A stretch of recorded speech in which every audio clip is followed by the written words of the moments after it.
ពីវេរានឹងវាកើតពីអ៊ីសានិងមច្ឆរិយៈចំណែនហើយនឹងកំណាញ់ធាតុកំណាញ់និងភាពចំណែនហ្នឹងវានាំឲ្យសត្វលោកធ្វើពៀដូចកាលណាយើងចំណែនអីនឹងគេមួយយើងមិនដែលគិតល្អពីគេទេឃើញទេហ្នឹងហើយដល់មានអាមច្ឆរិយៈហ្នឹងហួងហែងឲ្យមិនកើតទេហ្នឹង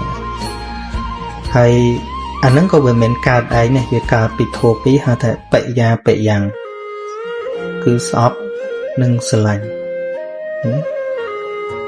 ទៅស្អប់ចំណែនណាទៅស្រឡាញ់ហួងហែងអញ្ចឹងវាកើតពីហេតុចុងហើយចាស្អប់ហើយស្រឡាញ់វាកើតពីអីទៀតមិនមែនឯងក៏វាកើតមកពីវិតកៈគឺសេចក្តីត្រេះរិះ